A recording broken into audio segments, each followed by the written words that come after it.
Operating in the dark with a lack of equipment. These are the conditions facing doctors and the injured in Gaza as 3/4 of hospitals are forced to shut down due to lack of fuel and medical essentials. The Strip has been under siege and a total blockade by Israel since October 7, when Hamas, the militant group who runs Gaza, launched a surprise attack on Israel, killing 1,400 people and abducting more than 240 civilians.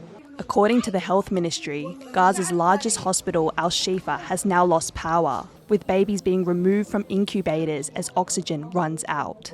We have about 600 inpatient person who need a medical care and who need to evacuation. The problem is to be sure that we can evacuate the neonate patient because we have about 37 to 40 cases of the neonate, the premature baby.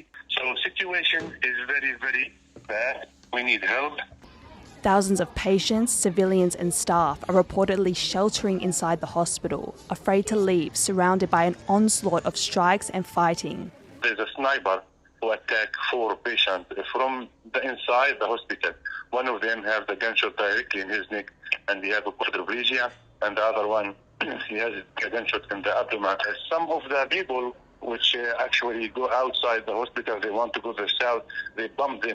Over 11,000 people have been killed in Gaza since the outbreak of the war, a number that's expected to rise, as authorities have not been able to contact many hospitals.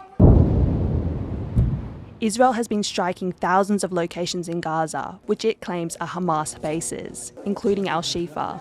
But Israeli officials say they're also trying to keep the hospital functioning. We offered actually last night to give them enough fuel to operate the hospital, operate the incubators and so on, because we have obviously no battle with patients or with civilians at all.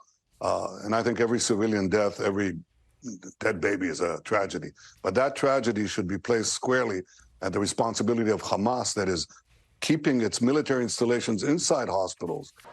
Under pressure from his own people, Netanyahu says there soon could be a deal with Hamas to release the Israeli hostages. As the ground invasion intensifies in northern Gaza, thousands of Palestinians are fleeing south on foot. But the International Committee of the Red Cross says the conditions they face are precarious and unsafe. مشينا تقريبا حوالي يمكن 15 كيلو.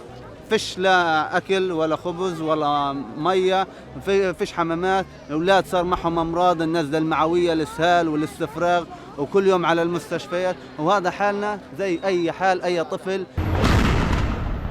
The Gaza Strip has been battling a humanitarian crisis since the beginning of the Hamas-Israel war. With the health system crumbling and no sign of the fight easing, civilians have nowhere left to turn. Eason and Rosie Grenenger for TaiwanPlus.